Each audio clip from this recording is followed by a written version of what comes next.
बहू का 9वां महीना। सुमित्रा जी की बहू रितु प्रेग्नेंट थी और अब उसकी प्रेगनेंसी का 9वां महीना चल रहा था। रितु का पति देवेश उसका काफी अच्छे से ख्याल रखता था, लेकिन प्रेगनेंसी अपने आप में ही एक अलग ही वक्त होता है जब एक औरत कई तरह के बदलावों से गुजरती है।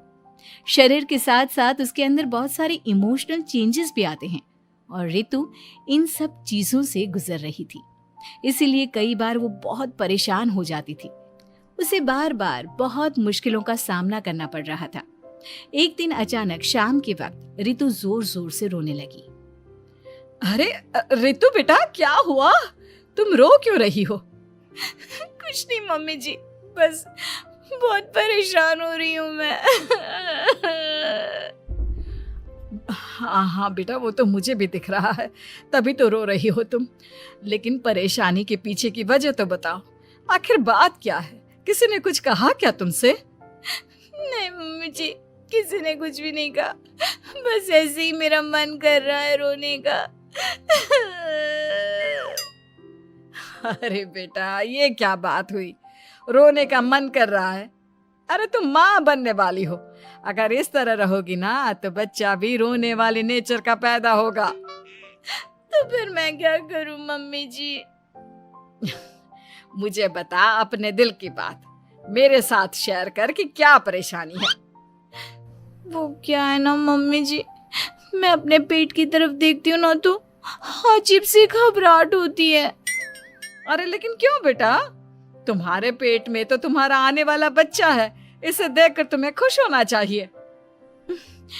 मम्मी जी वो क्या है ना, मेरा पेट इतना बड़ा हो गया है, शरीर की हालत ऐसी हो गई है तो सोच सोच कर डर लगता है कि मैं कभी फिर से पहले जैसी स्लिम और ब्यूटीफुल हो पाऊंगी क्या। अरे बेटा, ये तो कुछ दिनों की बात है, सब कुछ बिल्कुल पहले जैसा हो जाएगा। कुछ दिनों के बाद तुम्हें चिंता करने की कोई जरूरत नहीं होगी। रितु, क्या हुआ? तुम बार बार करवटें क्यों बदल रही हो? रात के 2 बज रहे हैं, सो जाओ ना अब। देवेश, नींद नहीं आ रही है, मैं ठीक से सो नहीं पा रही हूँ। अरे ये क्या, तुम तो उठकर बैठ गई। इस तरह बैठे बैठे पूरी रात बिताओगी क्या? क्या करूं देवेश, पेट की वजह से जैसे ही लेटती हूँ अजीब सा लगने लगता है, ठीक से सो भी नहीं पाती। तुम एक काम करो, अपने पेट के बगल में एक तकिया लगा लो, तुम्हें ठीक से नींद आ जाएगी। वो भी करके देख लिया, अब तो लगता है जब तक बच्चा इस दुनिया में नहीं आएगा मैं ठीक से सो भी नहीं पाऊंगी। रितु, बच्चा आने के बाद कौन सा चैन की नींद सो पाओगी? कम से कम अब तो आराम कर लो। तुम सो जाओ देवेश, मैं बैठे बैठे ही अपनी नींद निकाल लूंगी। और फिर कुछ दिन के बाद सुमित्रा जी के घर पर कुछ परिचित लोग मिलने के लिए आते हैं।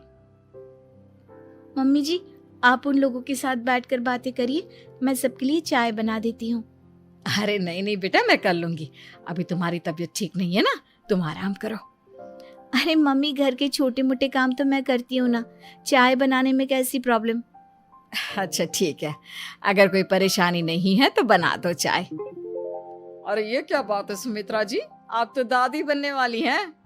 हाँ जी, बस ठीक ठाक तरीके से मेरा पोता या पोती इस दुनिया में आ जाए तो चैन हो जाए। सही कहती हैं बहन जी, एक औरत के लिए ये वक्त बहुत मुश्किल होता है। वैसे बहू की तबीयत तो ठीक है ना? हाँ हाँ, तबीयत तो ठीक है, बस ऐसे ही थोड़ी बहुत परेशानी है जो इस वक्त होती है, उसी से गुजर रही है। पहली बार माँ बन रही है ना, कभी कभी परेशान हो जाती है। सुमित्रा जी रिश्तेदारों से बात करती है और उन्हें काफी देर हो जाती है। रिश्तेदारों के जाने के बाद, अरे रितु बेटा, तुम अभी तक किचन में काम कर रही हो? मैंने तुम्हें मना किया था ना, इतनी देर खड़े रहने की क्या जरूरत थी? मम्मी जी, वो मुझे लगा रात के खाने में देर हो जाएगी, इसलिए मैं साफ उधर बिजी थी तो मैं खाना बनाने लग गई थी। अरे बेटा, तुम तो बिल्कुल कुछ भी नहीं समझती, जरा अपने पैरों की हालत तो देखो। हाँ मम्मी जी, मुझे भी ना पैरों में बहुत भारीपन लग रहा है। ये भारीपन नहीं है, ज्यादा देर खड़े रहने की वजह से तुम्हारे पैरों में सूजन आ गई है। अब कमरे में जाकर आराम करो, चलो। और सुनो, अपने पैरों के नीचे ना तकिया लगा लेना, सर के नीचे मत लगाना, ठीक है?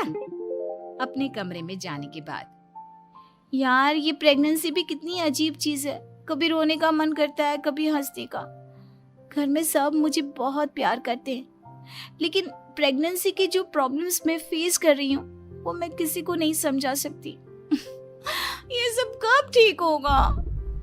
और फिर एक रात अचानक रितु नींद में उठकर बैठ जाती है और अपने पूरे शरीर पर खुजली करने लगती है। देवेश की आंख खुलती है और वो रितु को इस तरह खुजली करते हुए देखता है। अरे क्या हुआ रितु, तुम ठीक तो हो ना? पता नहीं क्यों देवेश, लेकिन अचानक से पूरे शरीर में खुजली हो रही है। दिखाओ जरा मुझे। अरे लेकिन तुम्हारे शरीर पर तो कोई मच्छर के काटने की या किसी तरह के रैशेस भी नहीं है, फिर खुजली क्यों हो रही है? लगता है ये भी प्रेगनेंसी की कोई नई प्रॉब्लम है। अरे अरे परेशान मत हो, मैं मम्मी को बुला कर लाता हूँ। सुमित्रा जी के आने के बाद अरे क्या बात है बेटा, इस तरह क्यों खुजली कर रही हो? अचानक से क्या हो गया तुम्हें? मम्मी जी ऐसा लग रहा है जैसे सर से पैर तक पूरे बदन में मच्छरों ने काट लिया हो। अरे लेकिन इसमें रोने की क्या बात है, चुप हो जाओ, सब ठीक हो जाएगा। हाँ मैं बहुत परेशान हो गई हूँ, बस अब जल्दी से बच्चा इस दुनिया में आ जाना चाहिए ताकि मुझे इन सारी प्रॉब्लम से मुक्ति मिले। ऐसा नहीं कहते रितु, माँ बनना तो दुनिया की सबसे बड़ी खुशखबरी है और ये सारी परेशानियां तो सबके साथ होती है। जानती हूँ, लेकिन फिर भी क्या करूँ, रात को सो नहीं सकती, कभी पेट भर के खाना खा लेती हूँ तो उल्टी करने का मन करता है, ज्यादा देर खड़ी हो जाती हूँ तो पैर में सूजन आ जाती है, ज्यादा देर बाहर घूमने भी नहीं जा सकती वरना टॉयलेट की प्रॉब्लम। ये सब कब ठीक होगा? कुछ दिन और बीत गए और अब तक रितु का 9वां महीना खत्म होने का वक्त आ गया था। अब हर दिन रितु बस यही सोचती थी कि उसका बच्चा इस दुनिया में आने वाला है।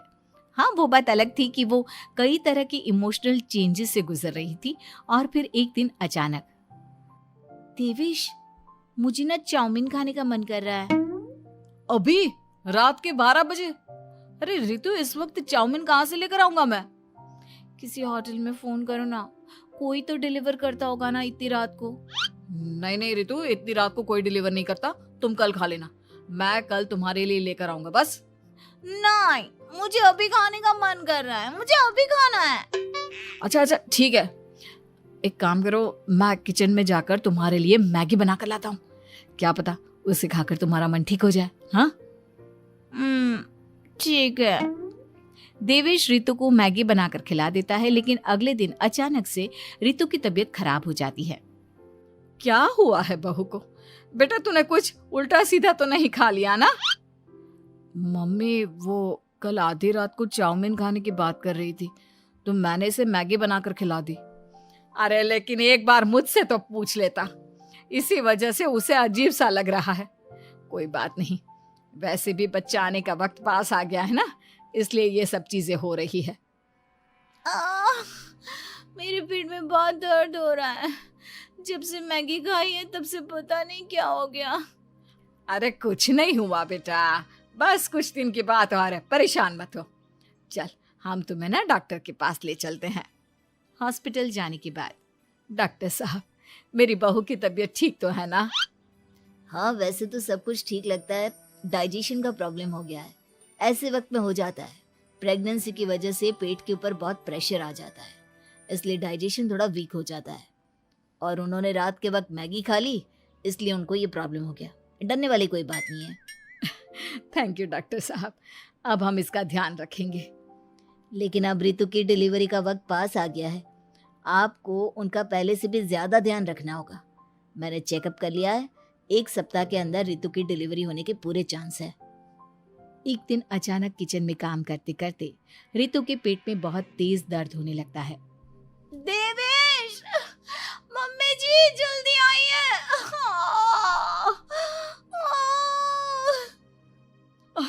अरे क्या हुआ बहू, क्या हुआ तुम्हें? बहुत दर्द हो रहा है मम्मी, मेरे पेट में बहुत तेज दर्द हो रहा है, मुझसे खड़ा भी नहीं रहा जा रहा। इधर आ जाओ रितु, मैं तुम्हें बेड पर लिटा देता हूँ, सब ठीक हो जाएगा। बेटा, मुझे लगता है इसकी डिलीवरी का वक्त पास आ गया है। अब हमें रितु को हॉस्पिटल ले जाना होगा। वैसे भी डॉक्टर ने कहा था कि 1 सप्ताह के अंदर डिलीवरी कभी भी हो सकती है। मुझे बहुत दर्द हो रहा है, ऐसा लग रहा है जैसे मैं मर जाऊंगी। प्लीज मुझे बचा लो देवेश। अरे रितु, घबराओ मत, ऐसा कुछ नहीं होगा। हॉस्पिटल पहुंचने के बाद आप जल्दी से रितु को एडमिट करवा दीजिए और आप लोग बाहर वेट करिए। नहीं, मुझे बहुत दर्द हो रहा है। रितु, समझने की कोशिश करो, सब कुछ ठीक हो जाएगा। रितु को लेबर पेन शुरू हो गया था और वो काफी तकलीफ से गुजर रही थी। एक बच्चे को जन्म देते समय औरत जिस तकलीफ से गुजरती है उसे सिर्फ वही समझ सकती है। रितु की तकलीफ को देखकर देवेश भी काफी इमोशनल हो गया था। रितु को इस तरह चीखते देखकर उसे बहुत दुख हो रहा था, लेकिन आधे घंटे के बाद जब डॉक्टर अपने हाथ में रितु और देवेश की छोटी सी बच्ची को लेकर आया तो रितु के चेहरे पर स्माइल आ गई। रितु, ये देखो, तुम्हारी और मेरी नन्ही सी बेटी।